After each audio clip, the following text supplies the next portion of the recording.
Her father pushed the envelope across the table as if it were some kind of charity offer. "We think it's best for everyone," he said with a tight smile. "You've had your time, but our daughter deserves someone who can keep up." I didn't touch it. My wife blinked, confused. "Dad, what is this?" Her mother added, "It's not personal, sweetie. We just think it's time you move past fairy tales." My name is Ethan Shaw. I've been married to Lena for 3 years, and she has always believed I'm just a quiet man with a modest tech job, someone who enjoys cheap coffee and a simple life. What she doesn't know is that I'm the silent co-founder of the same company where her father serves as a director, and that every decision he's made over the past 5 years has passed through me first. This dinner was my request. I chose this table, and I expected this envelope. I opened it. Inside was a check for $500,000 to walk away from Lena. I slowly looked up. Her parents watched me, already mapping out her future as if I were nothing more than a footnote. I folded the check, placed it back in the envelope, and slid it across the table untouched. Lena looked at me, then at her parents. "What is this?" Her father didn't hesitate. "Security, sweetheart. This man, he's not your future. He's just a phase." My wife looked stunned. I stayed silent. I wanted to see who they truly were, without filters, without restraint. And that night, they showed exactly that. "Take the check," her mother said, turning to me. "Start over. We'll even help you relocate." I exhaled quietly, almost amused. "Do you think I married Lena for money?" I asked. Her father leaned forward.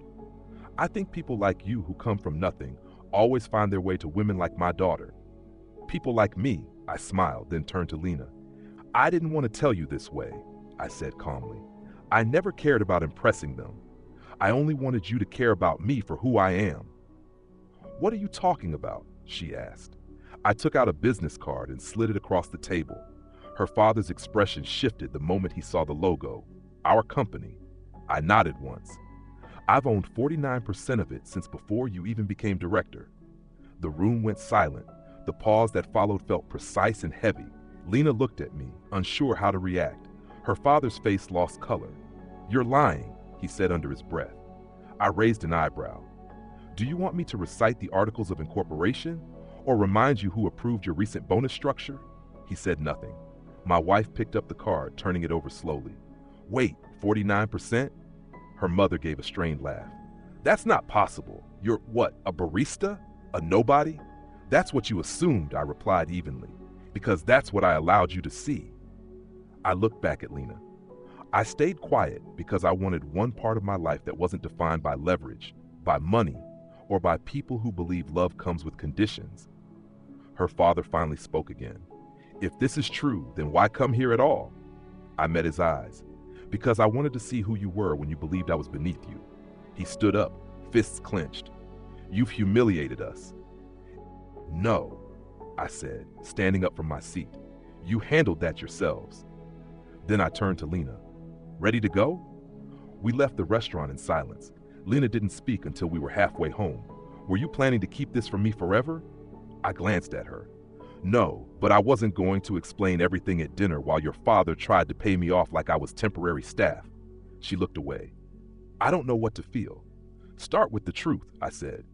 "You married a man who builds quietly, who doesn't need to show wealth to prove his value." She stayed quiet for a while. Then she said softly, "You let me believe we were struggling." "We weren't," I replied. "I just wanted something real, not something performed." Later that night, her father called twice. I let both calls go to voicemail. Then an email came through. Just one line. "We need to talk. This affects the board." That was the moment he finally understood, because I didn't just co-own the company, I held the patent on the software that made their recent billion-dollar valuation possible. And unlike his titles, my name was officially on the documents. They tried to remove me with a check. Now they were realizing something important. Power isn't always visible until it's used. The next board meeting was set for Thursday. I didn't RSVP. Instead, I arrived early, not in a suit, but in the same gray sweater they used to mock when I picked Lena up from events. I wanted them to recognize me, not as someone new, but as the man they had dismissed. The moment I stepped into the glass conference room, the atmosphere shifted. Her father sat at the head of the table, already tense. Two directors were whispering.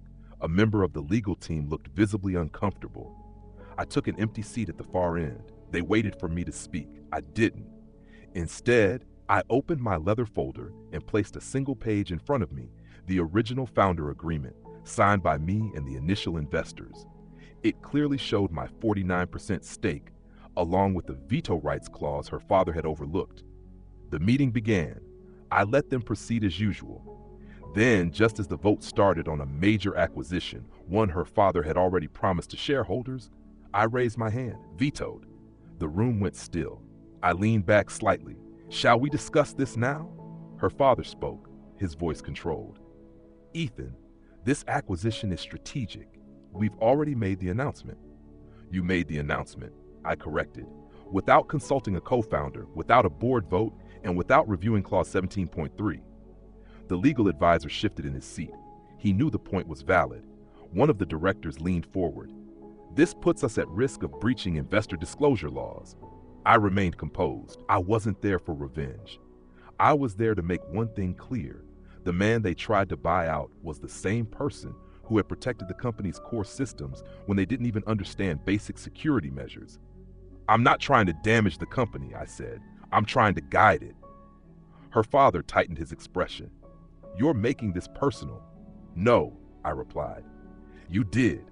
The moment you placed that envelope on the table and tried to exchange your daughter's future for your sense of control." Silence followed until one of the younger board members finally spoke. "Maybe it's time we stop treating Mr. Shaw as a threat and start recognizing him as a partner." I stood. "Good," I said, "because starting tomorrow, I'm not just your silent partner anymore. I'm stepping forward." The press release went live Monday morning at 9 a.m. Ethan Shaw named co-CEO of Linhart Global after a strategic board restructure. Within minutes, messages started coming in. Former colleagues, old college friends, even two of Lena's cousins who once joked that I had married above my place. The narrative had changed. I wasn't just a husband anymore. I was the one leading the company they thought I didn't belong in. I walked into headquarters without a badge. The receptionist stood as she saw me step into the executive elevator. Her father was already inside. We didn't speak for several floors. Then he said, "You think you've won?" I kept my eyes forward. "This was never a game," he scoffed. "You embarrassed me." I turned to him calmly. "No, that happened when you mistook quiet for weakness." The elevator doors opened and I stepped out first. That day, I made two key decisions. First, I rehired the junior developer team he laid off last quarter for budget appearances. Second, I reassigned to a non-voting advisory role, still compensated, still present, but no longer involved in final decisions. He didn't argue. He understood the situation. The man he dismissed at dinner was now the one approving his access and authority. That evening, Lena met me on the rooftop, the same place where we once talked about ambitions beyond rent and basic meals. She leaned against the railing, looking out over the city. "You really never planned to tell me?" she asked quietly. I stood beside her. "Not until I was certain you cared about me as a person, not the name." She nodded slowly. "And now?" "Now the name is public," I said, "but the reason it matters is still you." She reached into her coat and pulled out the envelope from that dinner, creased, still sealed. "I never opened it," she said. "I didn't need to." I took it and looked at the offer her parents had made to remove me. Then I tore it in half, not for effect, but because it had no value. "I'm sorry they saw you that way," she said softly. I looked at her. "They only saw what I allowed them to see." She smiled, still the quiet one. I shook my head. "Not anymore." Behind us, the lights of the company reflected across the glass towers, no longer just his, no longer hidden. I didn't need to raise my voice to be recognized. I simply waited until the moment was mine to speak.